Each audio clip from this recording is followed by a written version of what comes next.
heard of the human genome, the huge collection of genes inside each and every one of your cells. You probably also know that we've sequenced the human genome. But what does that actually mean? How do you sequence someone's genome? Let's back up a bit. What is a genome? Well, a genome is all the genes, plus some extra, that make up an organism. Genes are made up of DNA, and DNA is made up of long paired strands of A's, T's, C's, and G's. Your genome is the code that your cells use to know how to behave. Cells interacting together make tissues. Tissues cooperating with each other make organs. Organs cooperating with each other make an organism. You. So, you are who you are in large part because of your genome.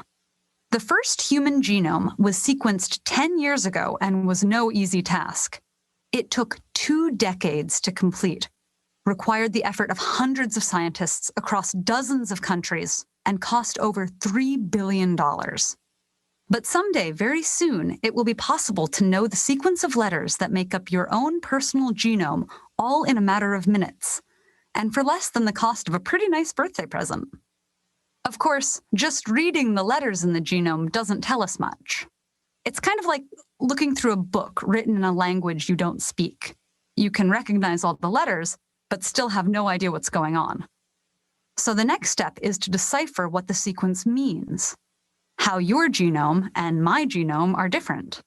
Interpreting the genes of the genome is the part scientists are still working on. While not every difference is consequential, the sum of these differences is responsible for differences in how we look, what we like, how we act, and even how likely we are to get sick or respond to specific medicines. Better understanding of how disparities between our genomes account for these differences is sure to change the way we think, not only about how doctors treat their patients, but also how we treat each other.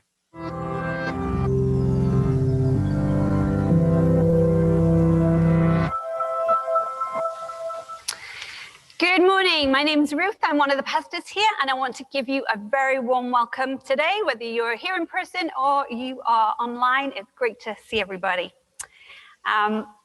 We're in the middle of a series called A Few of Our Favorite Things, where we're looking at the various things that we do, things that we're passionate about, and how God fits into all of that. We are so different, right? God has created us as multifaceted, complicated beings.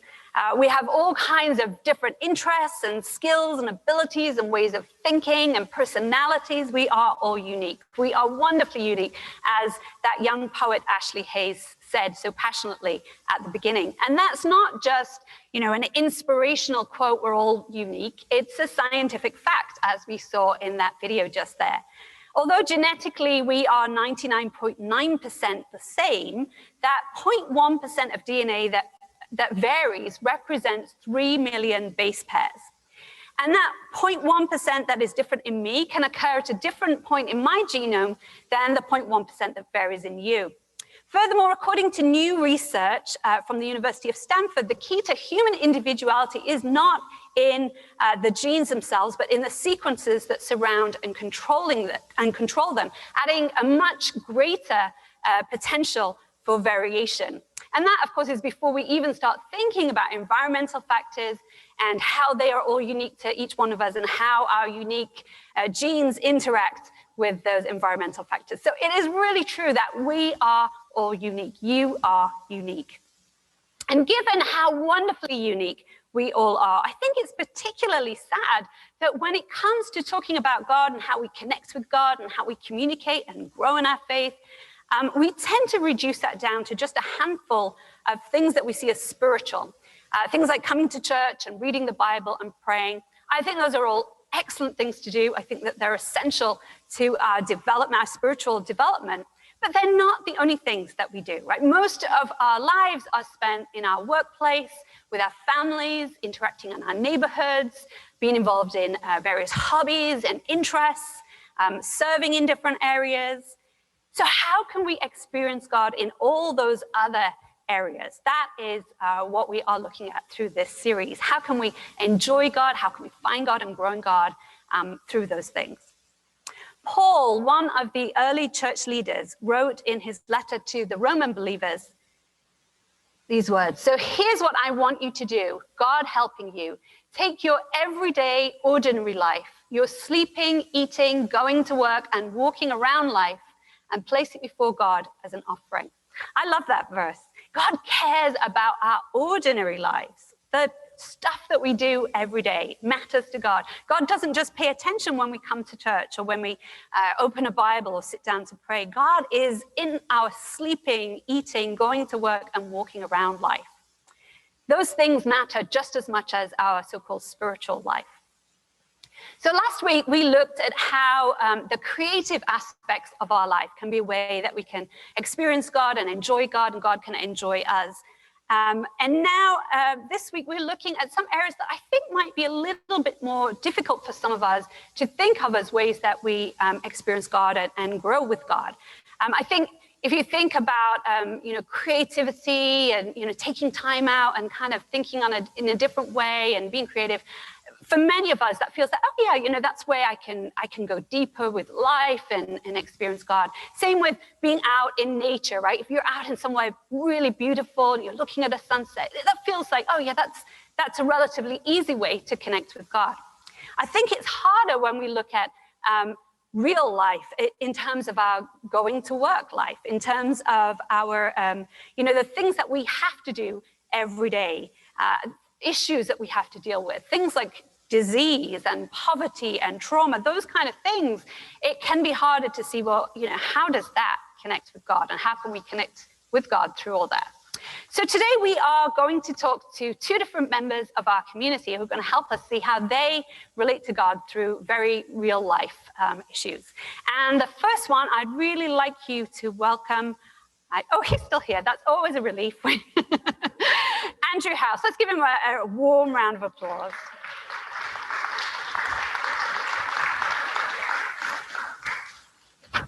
Please have a seat, Andrew.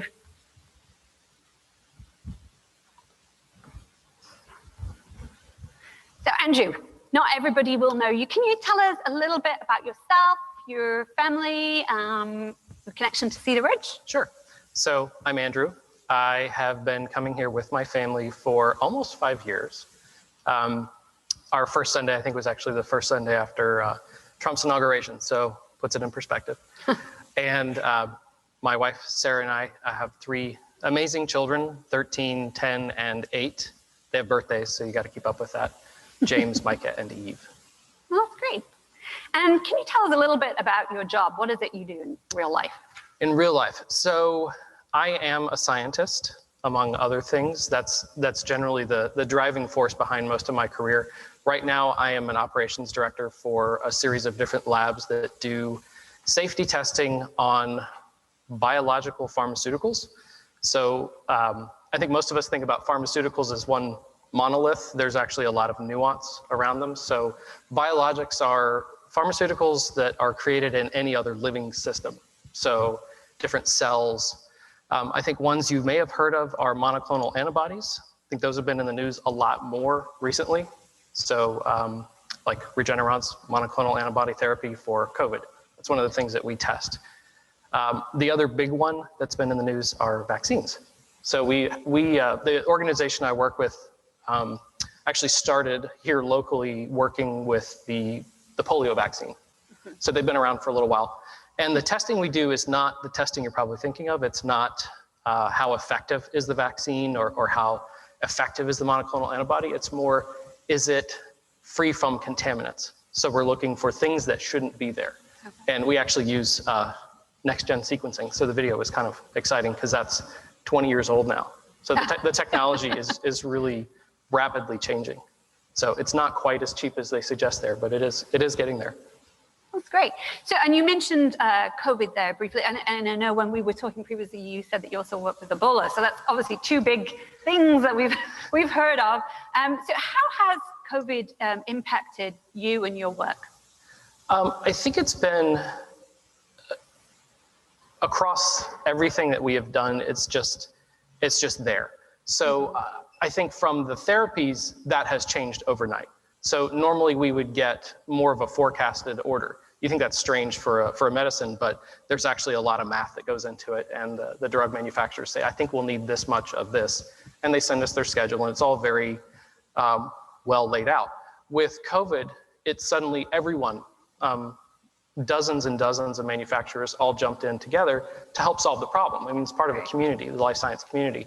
And so I don't think we've had so much work to do, and it was just exhausting.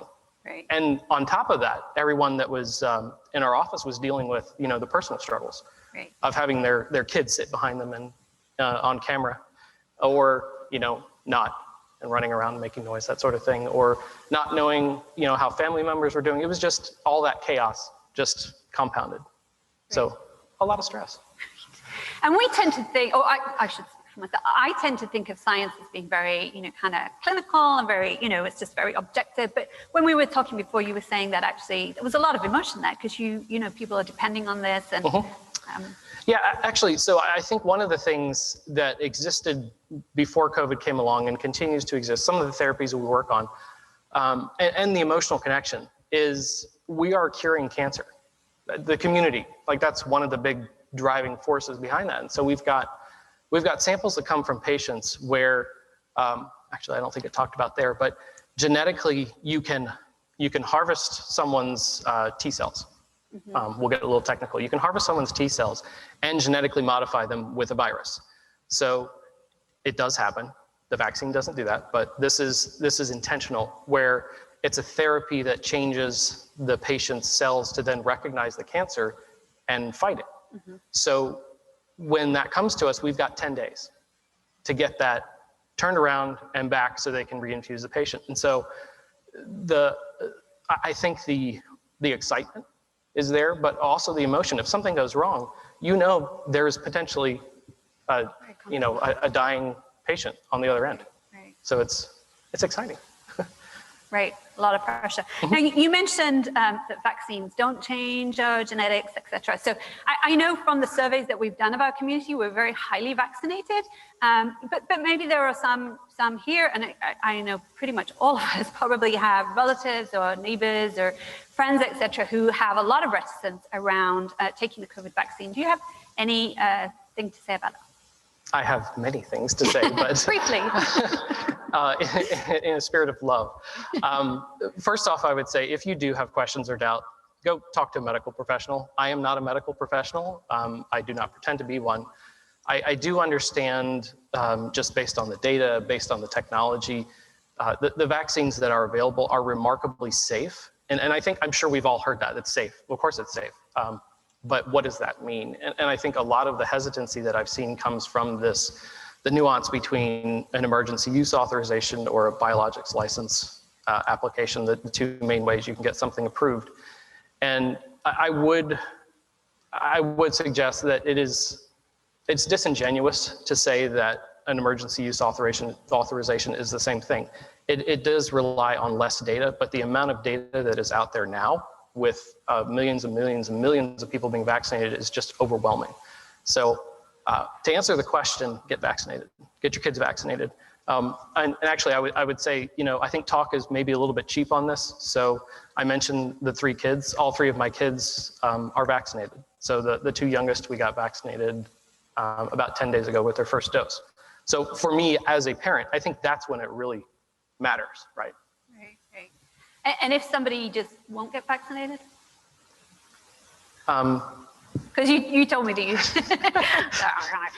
you told me that you had someone that you knew that just wouldn't, and you challenged them, right? So if they're not going to get vaccinated, what are they going to do? It's interesting. So where I work, we have elected to put in place a vaccine mandate, right. And so one of my colleagues, who is he is a virologist with 25 years of experience, had refused to get vaccinated. Actually, since we've talked, he's gotten vaccinated. So. But I think, we were all very excited that he made that choice. But for him, it was very much, he was getting tied up in the data. And so I think it was different than what we see with a lot of the hesitancy that's out there. ultimately, this is where I think being a member of this faith community is very, very helpful, because I think if I just relied on scientists, the science side of me, it would just, anger is what would come out. But Right. we're told to love first. Right. And that's where it's been with all the colleagues who've struggled with this, or actually it's not that many, but neighbors, family members, you hear about it. It's all around us. There are people who are reluctant. And I don't think we're going to convince people by beating them over the head. I really don't. They would have made up their mind by now, because I think we've been doing that quite a bit. It's more, as a loving community, what can we do to continue to love someone, in spite of a decision like that? Okay, great. Well, some people obviously have concerns. Other people are there just seems to be a kind of an anti-science bias right now that we see. Do you have any thoughts on that? I have many thoughts on that too. No, I think when we were talking earlier, I think I was a bit naive. I think I was surprised to see how politicized science became so quickly, and I think it's always been there. But I really question what are the motives behind being anti-science. And actually, a friend of Sarah's and mine from undergraduate posted something recently that really resonated with me, and it was you follow the money in some aspects, and it was actually about the evangelical movement and its overlap with this anti-science. And when you dig into it a little bit more, it's how do you gain some of that funding?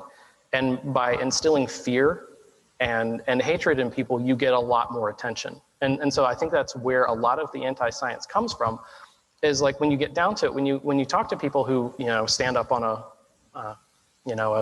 soapbox and spout about anti-science, in their own personal lives, they may be making choices that are very pro-science, but they know that in order to get the influence and the funding that they need, they have to have that. And so that it just creates this yuck of I'm a scientist, so I think anti-science is kind of yucky. But so do you feel any tension? You're a scientist, you're also a person of faith. Mm-hmm. So is there tension there, or do you see them very complementary? For the most part, I do, and I think that may just be cognitive dissonance, but I'm just kidding. No, I think the last time I spoke here, I had a conversation right after the service, and I think one of the ones that comes up a lot with science is evolution. Right. So I mentioned my undergraduate is in evolutionary biology, and so I do remember very distinctly in 10th grade. So I grew up in a community of faith, and the way I was raised, and it's interesting now going back and talking to my parents. Fortunately, I still get to talk to my parents. Their perspective is, we didn't know that that's how you felt about things. Like it was I had a very literal interpretation of things. And subsequent to that, the conversations I've had, it was like, oh, well, no, we didn't intend for you to literally interpret that. That's just, where you were. And so 10th grade rolls around and I was taking AP biology. And I will never forget what my teacher said. We were studying for the exam, which is, the big exam in May, see if you can get college credit. And some of my classmates were arguing with him over the validity of evolution. And we were all like in a Bible study together. So that was where this was coming from. We're like, well, God created the earth. And so he looked at us and I think he understood that he was not going to convince us that day of changing our minds. But what he did say is, it doesn't matter whether you believe it or not, it's going to be on the test. You need to know it. And so, and from that moment, it then started calling into question. So I went home and I had a conversation with my father, he is a nuclear engineer by training, very, analytical mind. And I said, what do you think? He's also a person of faith. And he said, I'm not sure it matters. And I think that was a very helpful thing to hear at that age. I'm not sure it matters. And I think that's where it's come to. If God created the earth in 6 days, as the Bible says, or if God is using evolution, I'm not sure it matters. And I think that's where the science comes in a little bit, to say it's okay to have these doubts. It's okay to not know, the truth. And have you seen that? Was that just a one-off in 10th grade, or No. have there been lots of ways where you've you've thought you've known the truth, and then actually, more data's come along, and maybe that's not quite as I am. Yeah, actually, and we talked about this as well. I think as the way my brain works, I've been warped and wired to be a scientist. And it is very much about the data. And so sometimes there are things that were accepted as core fundamental truths that then when you start to poke at that, you say, well, that doesn't make any sense. Mm-hmm. And so one of those things for me was growing up in the faith community that I was in. We were taught that homosexuality was a sin. And then I grew up and I thought, well, that really doesn't make any sense. Mm-hmm. And so that's one of those other ones that perhaps more recently than 10th grade has come out and said, well, what does that mean? How is that okay? How are we as people of faith still loving if we're standing up and saying that? And it was really, I think in one of the previous congregations that I belonged to, my perspective was one of a bit of cowardice, where it was like, well, it doesn't affect me, so what difference is it? Which is horrible. And so I think that's where the science and the faith came together to say, okay, none of this makes any sense. You've got data, and you've also got, God saying, love first. It just didn't make sense. Right. And so that was another one where say, okay, it's okay to change your mind. It's okay to say, I was wrong. And I think that's where scientists do that all the time. It really irritates people. When I was talking to my neighbor early on about the virus, because he didn't get out much, and I was, I guess, close by. So we'd be outside mowing grass, and he would say, well, tell me, will the vaccine work if the virus mutates? And so we were talking about, spike proteins and mutations, and at the time it looked like that wasn't how it was mutating. And then he came along a few months later, he said, you told me. I said, yes, I know, I was wrong. And he just started laughing at me. He said, well, that's not fair. I said, well, that's science. Like, as the data comes out, you have to change your perspective. And I think faith is very much the same way. We are not meant to be fully formed, at any point in our journey. It's very much about, pulling in, drawing in, being part of a community and having those conversations and challenging each other and saying, are you sure? Does this make sense? Examine that and come back. And it's an iterative process. But that's hard, though, isn't it? I mean, it can Absolutely. be scary for, when there are things that you've held really strongly, and then you're like, actually, maybe I'm wrong. That's hard to do. Yes. But it's still a good thing to do. I think it's a very good thing to do. I think if we don't do that, we get stuck. Right. And I think that's one of the other things that is dangerous as a scientist. We're trained to be skeptical, but if that skepticism leads into cynicism, that's when you get stuck. And you say you're not open anymore. And so you really do have to maintain that posture. And if you find yourself, again, the science community is pretty good at calling each other out as well. So it is very helpful to have that and say, I think you're wrong. And trust that people have your best interests in mind when you hear that. The need for a community. Yes. Great. Thank you so much, Andrew. It was really great to have you share. Thank you.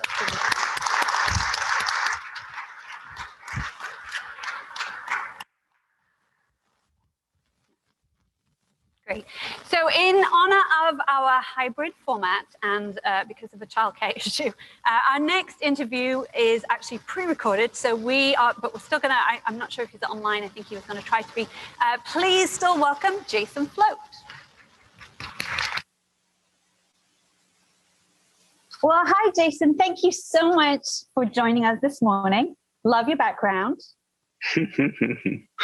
Thank you. This is my home office / school, remote school that Lilia has been doing. Very cute. Can you tell us, Lilia, so not everybody knows you, Jason, not everybody knows your family. Could you tell us a little bit about yourself and your family and maybe your connection with Cedar Ridge? Sure, yeah.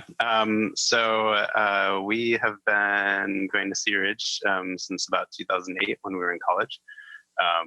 And kind of started actually attending Cedar Ridge and not I was, college student sleeping through services, but once we got married and out of school, actually kind of became more active.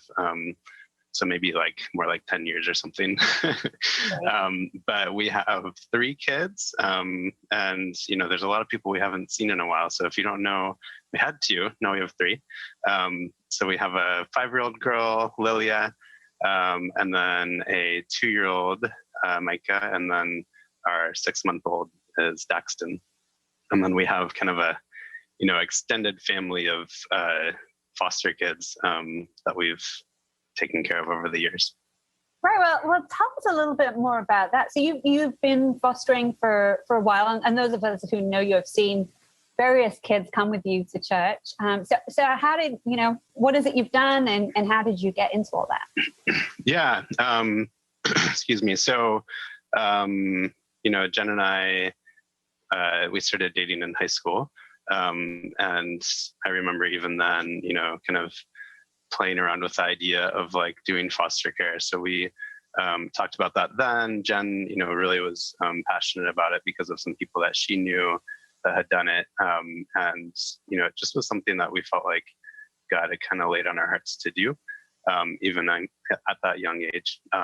So once we got married, our plan was to have kids and everything. And that did eventually happen, but kind of a little bit out of order. So we ended up doing foster care. And many people at Cedar Ridge know our first kids, Ryan and Lainey, who were with us for about 2.5 years. And then since then, we've kind of had some time off because of kids, and then, taken other kids in somewhat more temporarily. So we've had probably a total of I don't know if Jen would say 4 or 5 kids that have kind of flowed through our house over the years.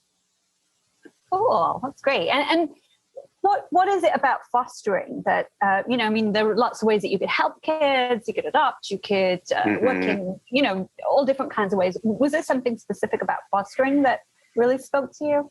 Yeah, I think, when you go through foster care training, they'll ask are you doing this? Most people are doing foster care to adopt, which is great, right? But I think for us, we saw this need of kids who need a loving home, with the hope that, maybe they'll reunite with their family or someone within their extended family, or regardless, that they would move on to, a safe loving home. And, we just kind of fell in love with that there's a group of kids that need, just a safe place for a temporary period of time. And there's also, I think, kind of a stigma around foster care. And we, Jen and I are both very stubborn people. So we see something like that and we're we're going to reset the stigma of just creating a loving place where you can take your foster kids to Disney World, and, you're not the kind of typical expectation of what a foster parent would be. And I think actually that stigma is probably not all that true. I think it's just kind of what you see in the news. I think there's a lot of amazing foster parents out there. Right. Well, as I've chatted to you about before, I grew up, my parents also did short-term foster care for about 70 different kids. So as we were growing up. And I know that can be a real roller coaster emotionally. You've got kids that are going back to, you said you hope they get reunited to their families, but sometimes that going back to situations that are pretty dire, or, there's just a lot of ups and downs and emotions. How has that been for you? Yeah. Did you say 70 or 17? No, 70, but wow. They did it for a long time. But yeah. Amazing. Yep, yeah. That's really cool. Yeah, as you know, it is quite the roller coaster. And it's heartbreaking. I think there's this foster parent Facebook group that I'm part of, and someone was asking how do you manage that roller coaster? And I think for us, a lot of times, the kids, you expect the kids to have their own challenges because of what they've gone through.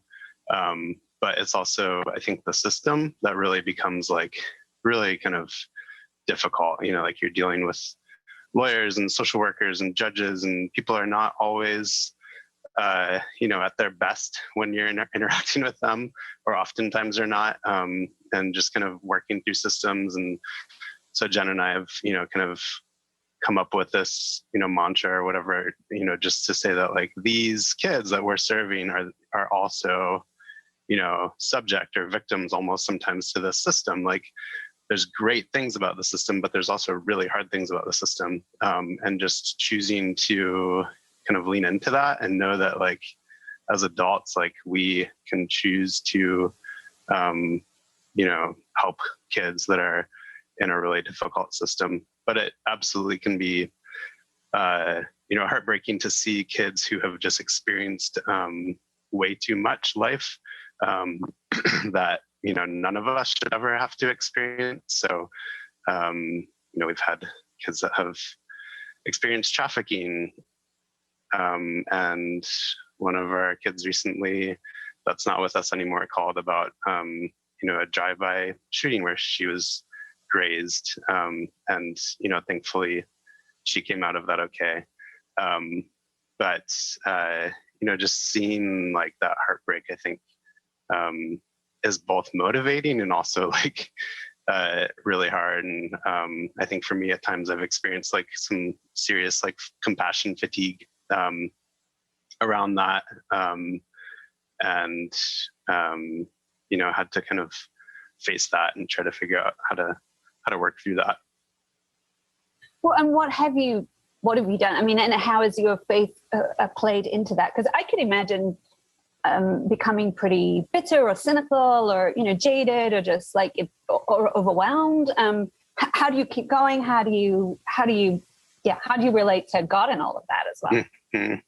Yeah. I mean, I think part of it too is like those kids like that we're serving, it's not a one-sided relationship. Like those kids come into our home and are amazing kids, and have like really impacted us in ways that we never could have imagined.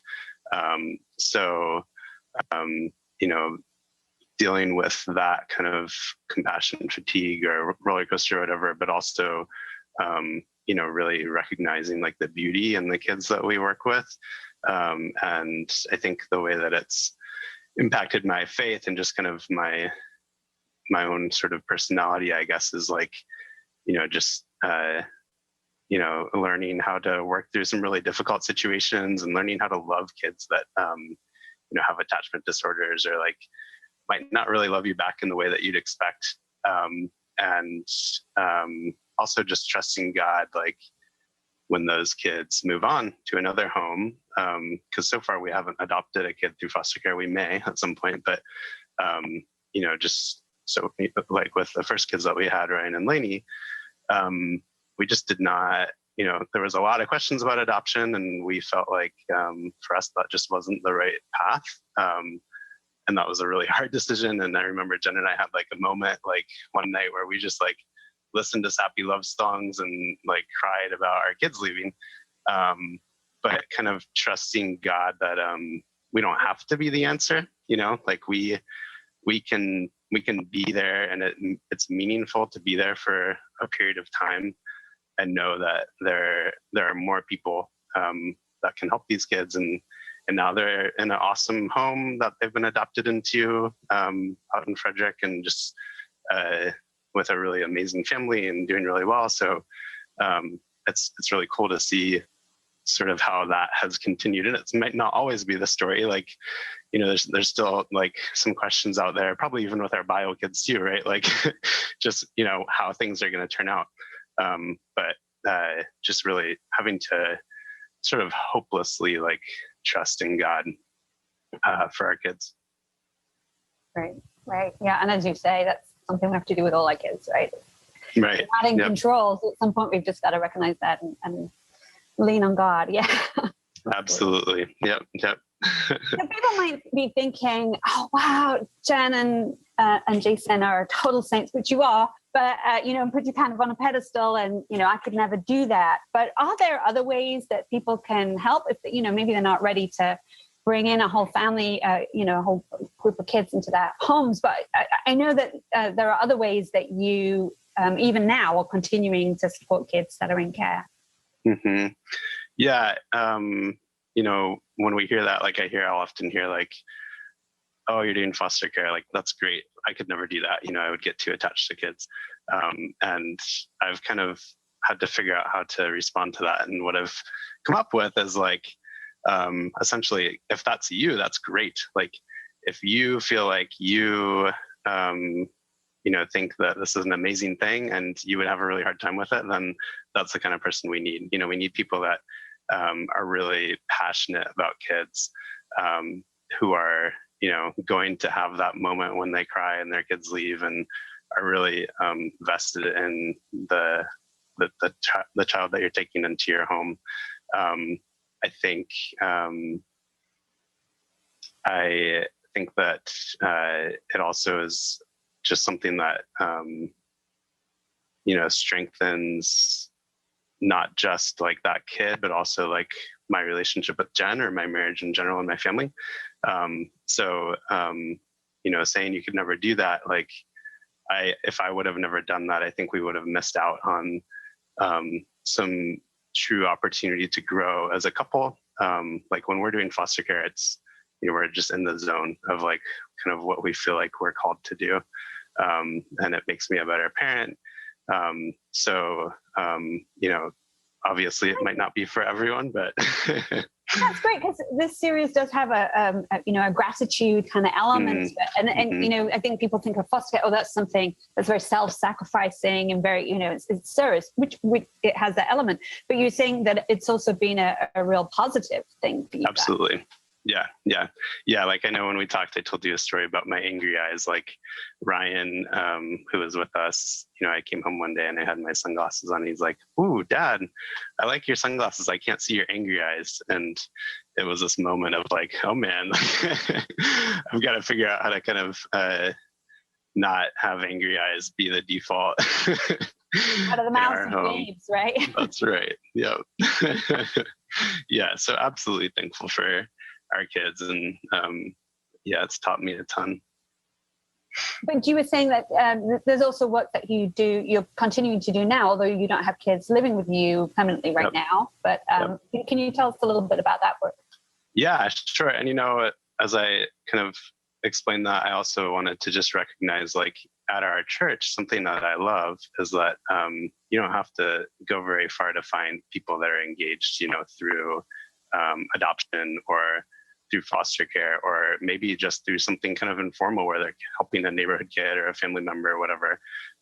So I think that's really beautiful. We have done foster care. We also started with an organization called Safe Families. So Safe Families, what I love about Safe Families is that it's kind of preventative foster care. And it feels just kind of more natural in terms of like how we would support a needy family, as a community, as a church community. So I had friends recently that had a kid whose mom was about to be evicted. She also had a baby on the way, and they took in their 2 or 3 year old and had him for a couple months so that she could have her baby and find a safe place to live. And the alternative to that story is like that kid ends up in foster care. Typically, that's at least 6 months, and he could experience other trauma through that whole process. So I just love Safe Families for that, the preventative nature that it has. And then it's just like just such a natural way that we can help support families. So even for our church community, like that is an option, for people in our church. If you're interested, I'd love to, Jen or I could talk to you about that sometime, but it can be anywhere from like, hey, you're going to take a kid and, and like kind of have the craziness of life and diapers and everything, on that end of the spectrum. Or, if you want to support, a family that is doing Safe Families, you can provide a meal or, send diapers or transport, the mom to her doctor appointment. Because Safe Families doesn't just focus on the kid, but they focus on like the whole situation. So like this mom needs support getting to, her, to go look at houses for, to rent or whatever. And they look at sort of the whole spectrum of like how to make a safe place for that kid in the future. That's a really beautiful model. I mean, wouldn't it be fabulous if people had those kind of resources that they could reach out before it hit crisis? That would just for sure. So awesome. Yeah. And I think like now more than ever, like there's kids that really need help. And, I know we work with, Green Castle on food insecurity, and I think all of that stuff is just so kind of intertwined. And I think it's cool. Like, we've experienced this, like, from our small group when we had our own, family emergencies or kids or whatever. Like, people rally together and they make a meal and they, come help in whatever ways. And it's essentially that, but focused on like a family that is really kind of suffering or doesn't have a support network locally. And it's amazing how many families actually don't have community that we take for granted, isn't it? Right. Absolutely. Yeah, that's shocking. Like, you think that your parents are local or you have friends or whatever, but there are people that just really are extremely disconnected. Yeah. Great. Well, thank you so much for sharing with us this morning, Jason. That was really awesome. And so if people are interested in working maybe with safe families or anything, I've got any questions, they can reach out to you. Is that okay? Absolutely. Yeah. And then there's a group of us that meet about monthly for people that are currently engaged in adoption or, foster care or whatever, that whole kind of topic. So if people are interested in that group, you can also reach out to us as well. Great. Thank you so much. Thank you. Appreciate it. Thanks. Bye.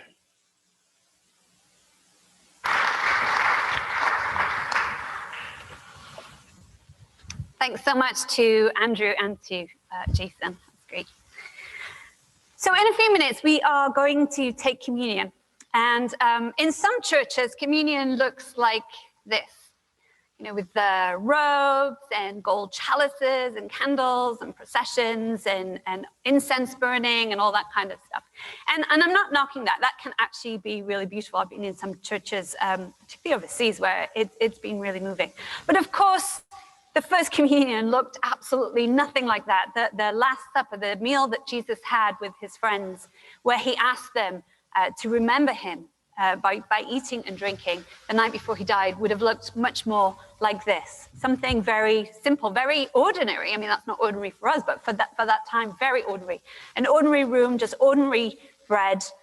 And I think that is for a reason. God is in the ordinary. God is in the real everyday life, our real everyday world, the messiness, the brokenness of life. And so we come to God in all our messiness, all our ordinariness, all our brokenness. We come just as we are, not in our Sunday best, but in our working clothes, in our authentic selves. We bring our real world selves, our sleeping, eating, going to work, and walking around selves, and present them to God as an offering, as Paul wrote. And so as we eat and drink together now, we invite God into our complicated, messy lives.